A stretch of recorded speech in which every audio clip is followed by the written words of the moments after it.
Uang di bank tetap ada, tapi uang cash harus ada. Karena kondisi tahun depan lebih berat daripada tahun ini.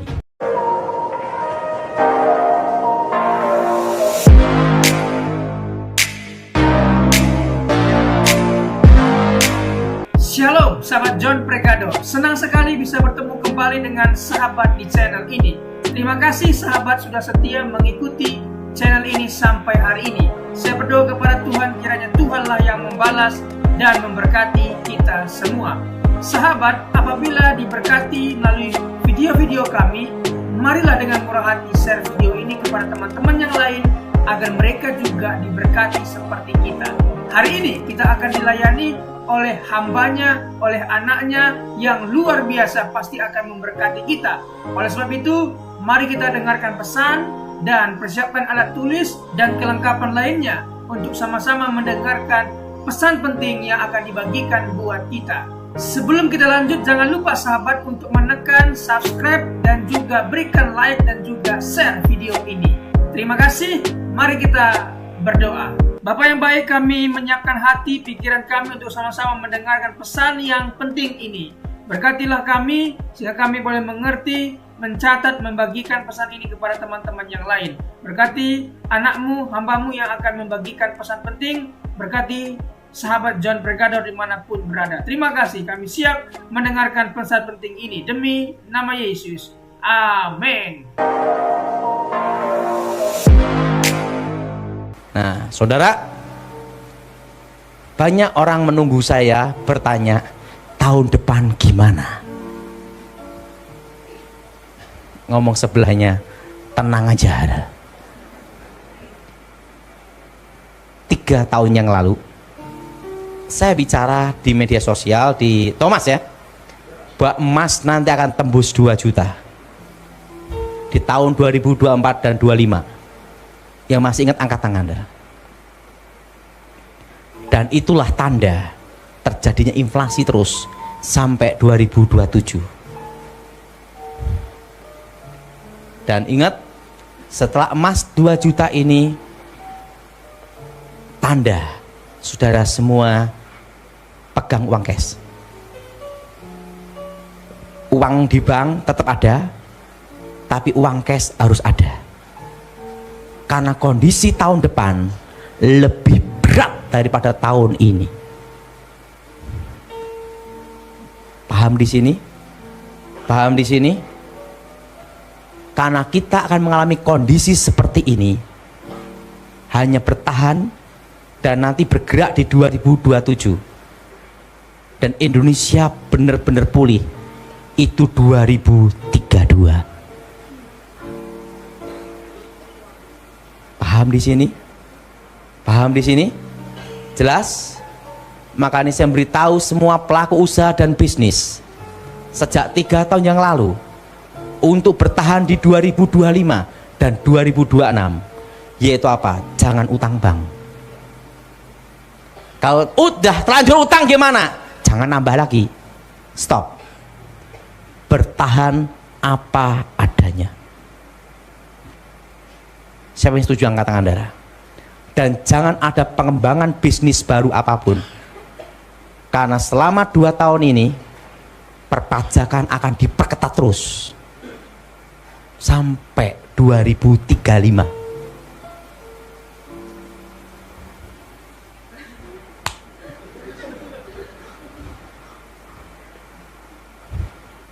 Sampai 2035 perpajakan akan diperketat terus sampai 2035. Paham di sini? Dan waktu itu saya bicara, setelah emas tembus 2 juta, semua harus simpan perak dan tembaga. Investasi di situ.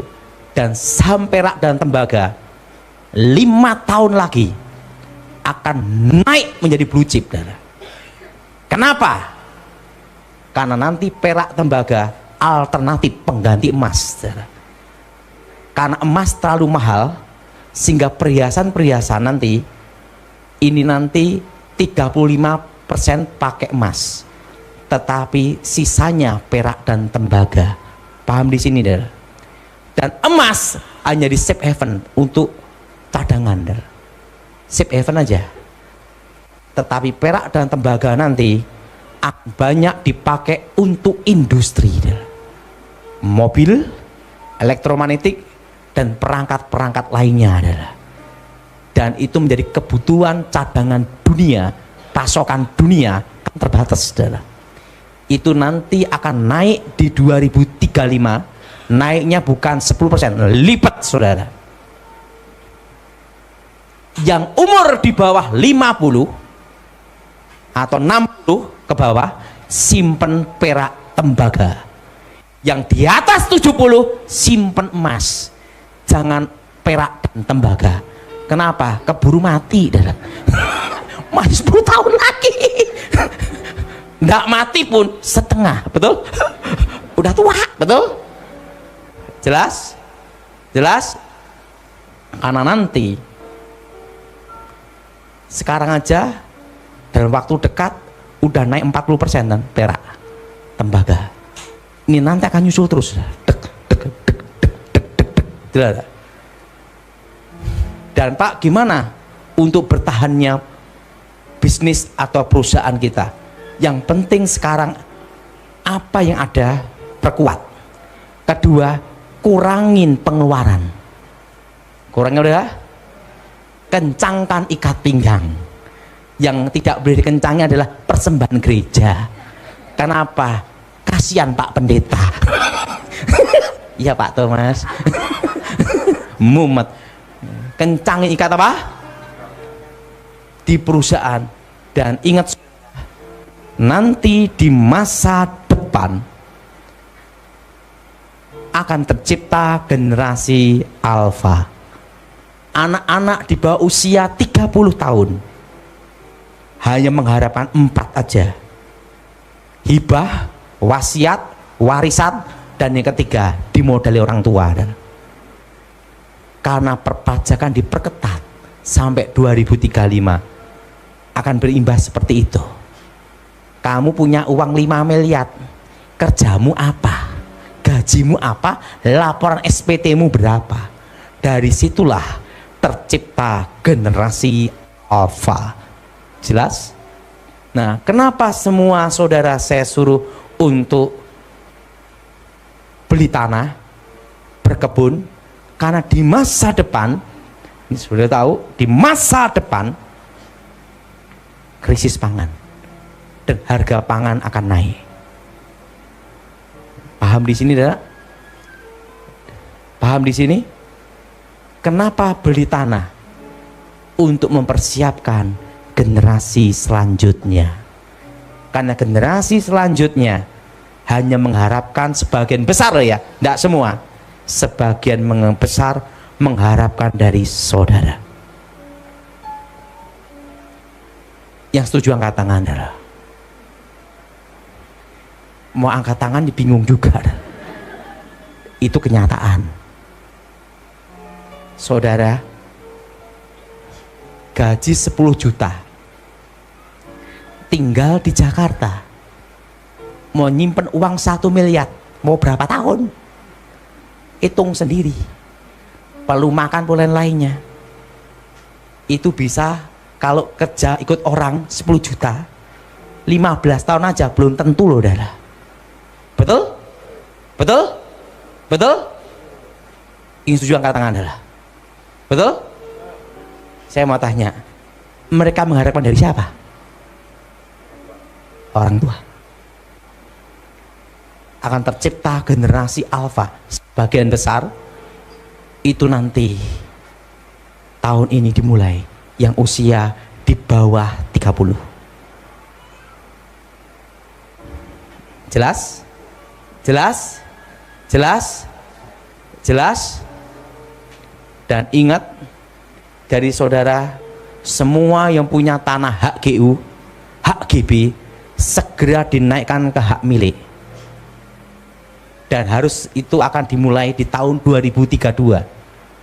Dan nanti di 2035 akan terbit undang-undang pembatasan hak kepemilikan tanah dan nanti akan ada pembatasan hak GU dan hak GB.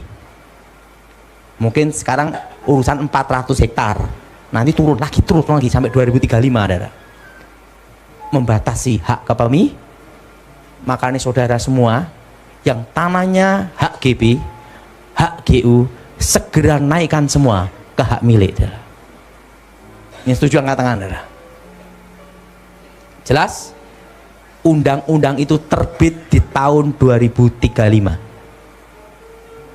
Kok bisa tahu Pak Daud? Tahun 9697 saya mengalami kecelakaan dan roh saya dibawa ke surga, ditunjukkan masa depan Indonesia, presiden, wakil presiden sampai tahun 2035.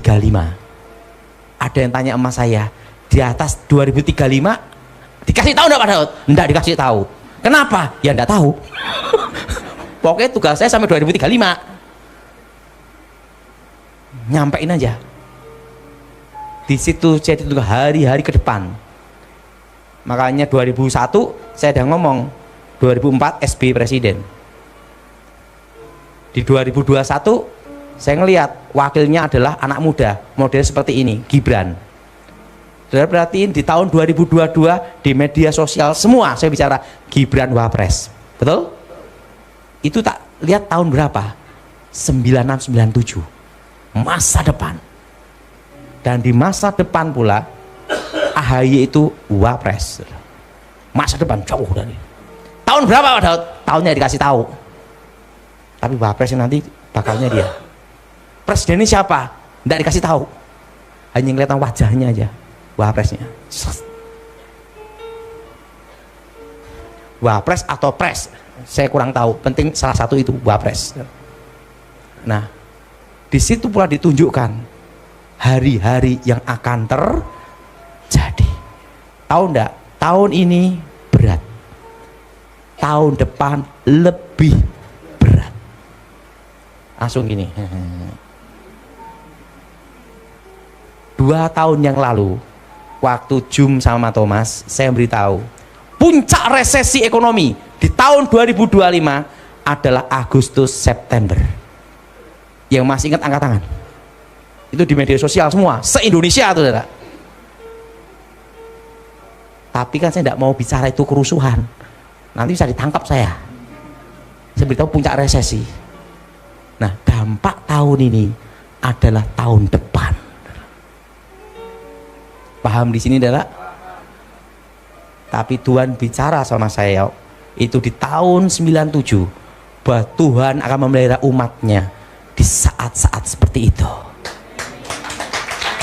Nah, sekarang semua usaha bisnis semua bertahan apa adanya. Dan pesan saya satu, usahakan jangan kelihatan kaya, uang banyak, jangan. Khususnya untuk tahun depan. Nanti sudah akan tahu maksud saya. Dalam hidup ini paling aman itu satu, nyamar pura-pura miskin. Betul? Huh? Kalau saya tenang aja, celana ini umur 20 tahun. Ini 20 tahun. Dan saya khotbah tidak pernah pakai kaos kaki. Kalau ada yang mau ngerampok saya, tidak usah ngerampok, saya sumbangkan. Yang ngerampok pun males. Betul tidak? Betul? Pokoknya pesan saya untuk tahun depan, saudara semua, jangan tunjukkan harta saudara, karena saudara akan berat di tahun depan. Apalagi yang Richard Mille, Rolex. Masalah itu tahun depan. Karena tahun depan semua akan berat. Lebih baik apa? Pura-pura apa? Miskin. Nah, karena apa? Kita sekarang ini bertahan aja 2 tahun. Berapa lama, saudara? 2 tahun. Paham di sini? Paham di sini? Pak, Indonesia aman tidak? Riak-riak kecil tetap ada sampai tahun depan. 3 tahun pokoknya. Riak-riak kecil aja. Tapi Indonesia tetap aman. Jelas? Jelas? Tetap apa? Aman. 3 tahun. Dan ingat, usahakan saudara uang cash untuk hidup sehari-hari, tetapi investasi harus ada. Itu tanah dan emas, perak, tembaga. Karena apa?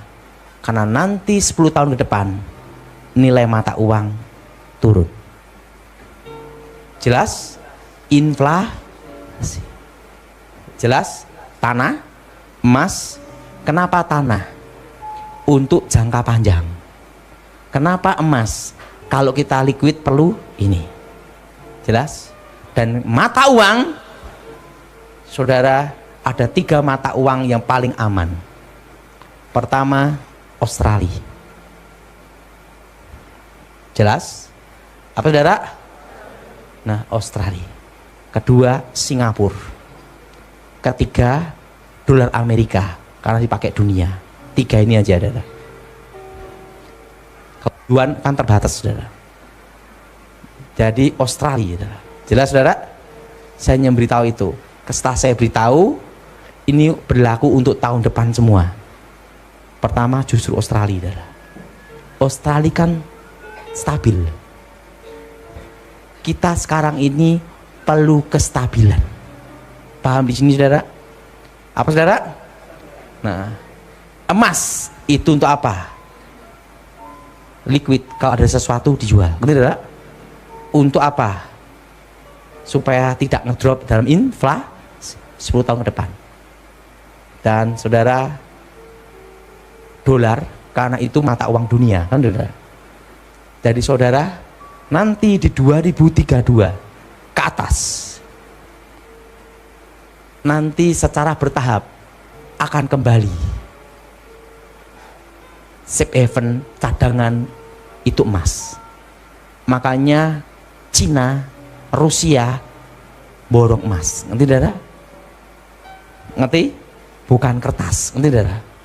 Itu di 2032 ke atas. Tapi uang kertas kita perlu juga nyimpen ini. Paham di sini, saudara? Paham? Karena kita kan pakai terus, saudara. Dan saya berharap saudara semua yang di tempat ini pasti bertahan. Yang taunya kuliner tetap kuliner. Yang taunya salon tetap salon. Yang taunya ternak cacing aja. Jangan pilih kan loh untuk makan ikan, betul? Betul? Betul? Yang taunya makanan hewan, fokus itu. Tetapi semua kembangkan ke jaringan online. Jelas? Hanya perlu penambahannya jaringan apa? Nah, jadi jangan ada usahakan usaha baru. Saya percaya yang hadir di tempat ini semua pasti bertahan. Dan saya memberitahu di 2022 kita inflasi terus sampai 5 tahun juga. Puncaknya di 2027. Jelas, saudara? Waktu corona itu masih ingat. Siapa yang pernah kena corona? Angkat tangan. Saya belum pernah. Karena tidak ngecek. Terima kasih sahabat sudah menyaksikan tayangan kami hari ini.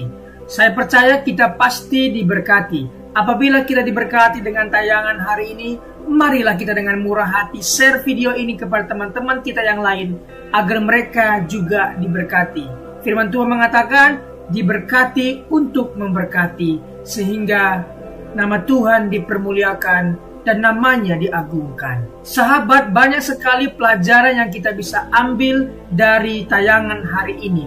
Marilah catat poin-poin yang telah disampaikan, kita simpan dalam hati dan kita aplikasikan dalam kehidupan sehari-hari. Setiap kita pasti akan bertemu di yang namanya masalah. Kita tidak perlu undang masalah, tetapi dia sendiri akan menghampiri kita dengan maksud menguji iman kita, apakah kita tahan uji dan tetap mengandalkan Tuhan atau tidak.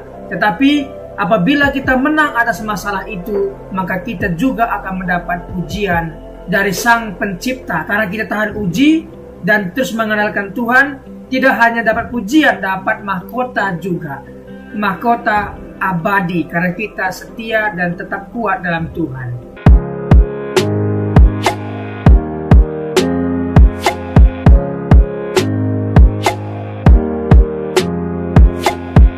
Shalom, dalam kesempatan kali ini kita akan belajar satu tema yang tentu pasti akan memberkati kita, yaitu memilih yang benar.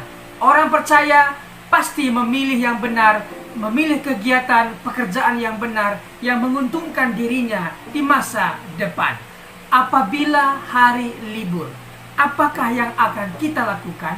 Apakah kita bermain game sepanjang hari dan membuka aplikasi main game sepanjang hari? Apakah itu yang akan kita lakukan? Orang percaya pasti menggunakan waktu yang sangat bijak, bisa belajar, bisa beristirahat, dan juga bisa membantu orang tua. Jadi sekali lagi, orang percaya pasti menggunakan waktu sebaik-baiknya. Dia belajar, dia juga beristirahat, dan dia juga membantu orang tua, membantu orang-orang di sekitarnya. Sekali lagi, orang percaya pasti memilih yang benar. Ingat, 3B. Yang pertama adalah belajar, bekerja, dan beribadah. Ingat hal ini, ingatlah selalu belajar, ingatlah selalu bekerja, dan beribadah kepada Tuhan kita, Yesus Kristus. Sekali lagi kita akan belajar tentang tema memilih yang benar. Kita belajar dari tokoh satu Perjanjian Lama, satunya Perjanjian Baru.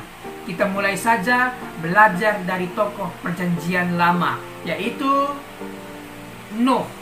Kita akan belajar dari seorang tokoh yang bernama Nuh. Hal-hal apa yang akan kita pelajari?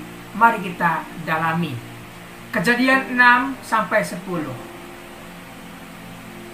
Tetapi kita fokus di Kejadian 6 ayat 5-8. Mari kita baca firman Tuhan. Ketika dilihat Tuhan bahwa kejahatan manusia besar di bumi dan bahwa segala kecenderungan hatinya selalu membuahkan kejahatan semata-mata, maka menyesallah Tuhan bahwa ia telah menjadikan manusia di bumi dan hal itu memilukan hatinya. Berfirmanlah Tuhan, aku akan menghapuskan manusia yang telah kuciptakan itu dari muka bumi, baik manusia maupun hewan, dan binatang-binatang melata, dan burung-burung di udara, sebab aku menyesal bahwa aku telah menjadikan mereka. Tetapi Nuh mendapat kasih karunia di mata Tuhan. Mari kita pelan-pelan mempelajari ayat ini. Pertama, ketika dilihat Tuhan dari sorga, Tuhan melihat ke bumi, dan dia melihat dan mendapati kejahatan manusia besar di bumi, dan bahwa segala kecenderungan hati manusia selalu membuahkan kejahatan semata-mata. Di sini kita tahu bahwa alasan Tuhan marah itu karena ulah manusia. Kita lihat ulah manusia ini mengakibatkan hal apa saja. Pertama, Tuhan menyesal ya karena ulah manusia itu, sehingga lingkungan sekitar, yaitu hewan, binatang-binatang juga mendapat hukuman dari Tuhan. Jadi dari ayat ini kita bisa tahu bahwa Tuhan menyesal karena ulah manusia, dan dampak dari itu hewan-hewan pun mendapat resiko, mendapat konsekuensinya dari perbuatan manusia. Ketika kita membuang sampah sembarangan, apa yang terjadi? Tentunya pencemaran air.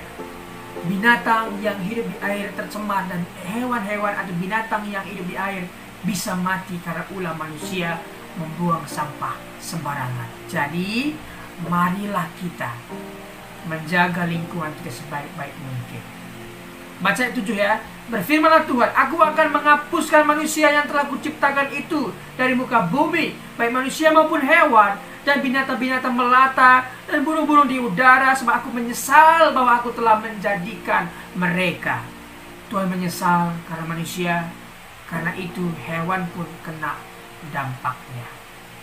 Tetapi Nuh mendapat kasih karunia. Mengapa Nuh mendapat kasih karunia? Mari kita dalami.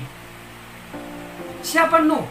Nuh adalah orang yang benar di mata Tuhan. Ingat, orang benar belum tentu benar di mata Tuhan. Tetapi orang yang dibenarkan Tuhan, yang sudah diampuni Tuhan, dimaafkan Tuhan, dihapuskan Tuhan dosanya, dibenarkan oleh Tuhan karena dia percaya, dan saya percaya kepada Tuhan dan kemudian saya dibenarkan, maka orang benar ini mestinya melakukan hal-hal yang benar yang menyenangkan hati Tuhan. Seperti Nuh.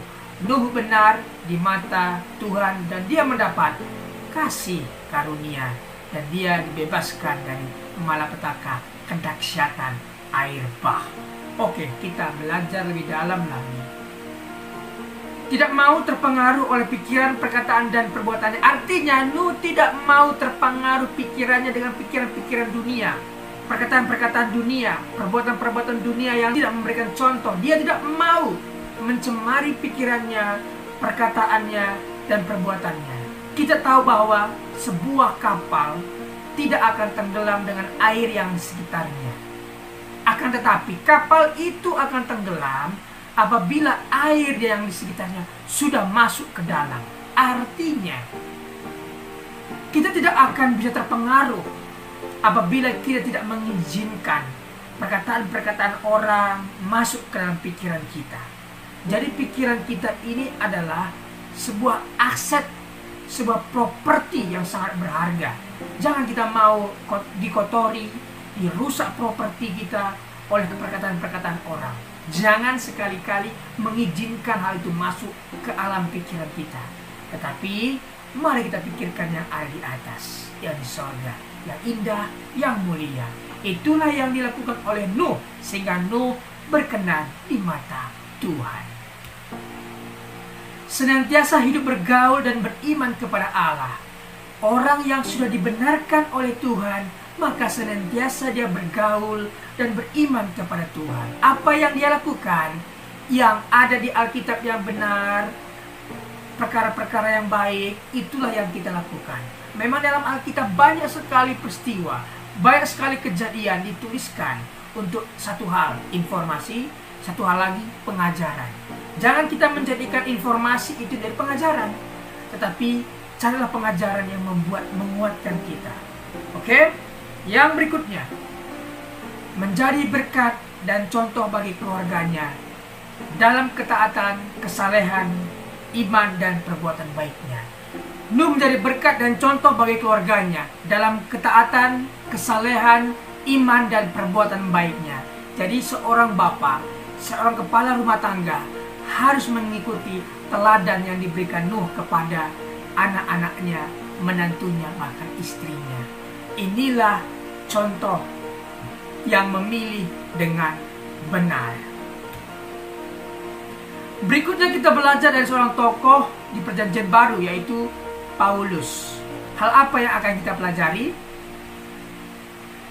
Kisah Para Rasul 9 ayat 1-6. Kita akan membaca dalam Kisah Para Rasul 9 ayat 1-2. Sementara itu berkobar-kobar hati Saulus untuk mengancam dan membunuh murid-murid Tuhan.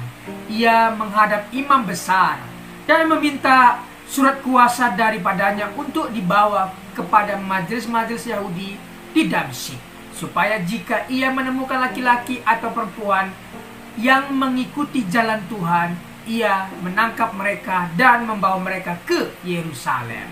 Siapa Paulus? Paulus memiliki doktrin yang begitu keras. Ajarannya menyakiti orang lain adalah salah. Tapi Paulus merasa benar. Ketika dia menyakiti orang lain, ketika dia menangkap pengikut Tuhan dan menjebloskan ke penjara, menganiaya, dia merasa benar akan hal itu.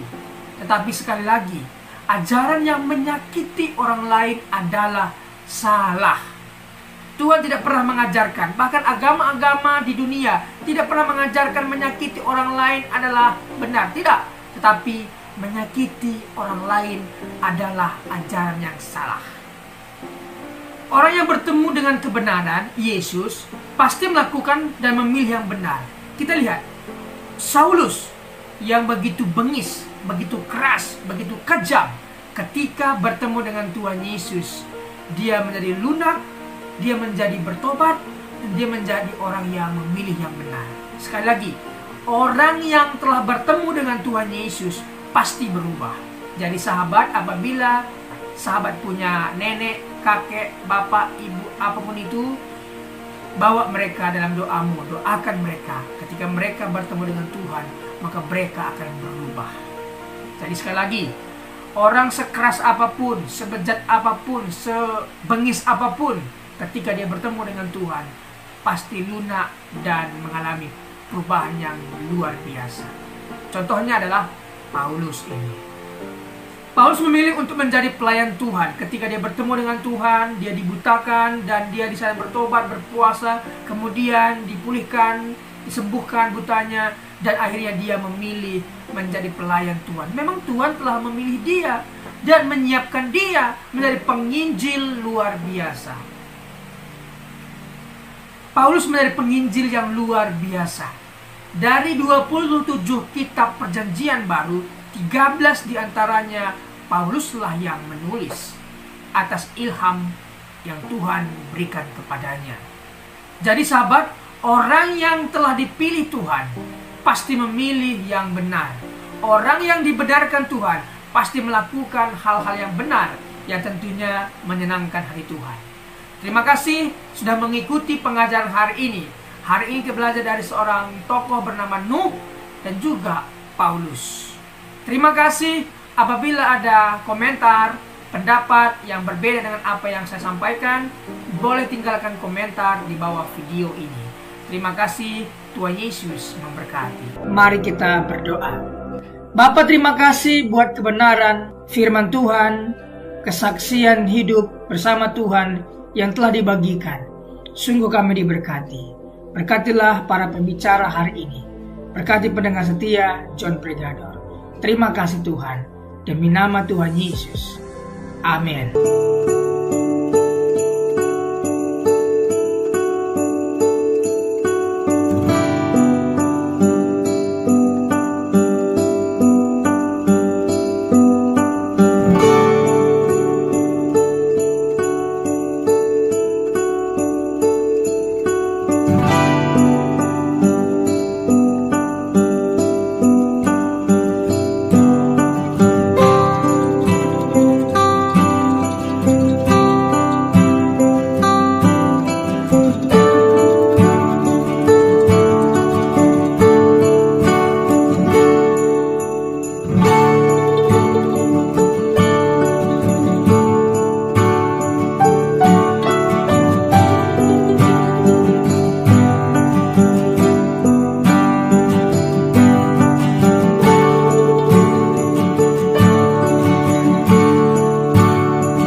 kasih.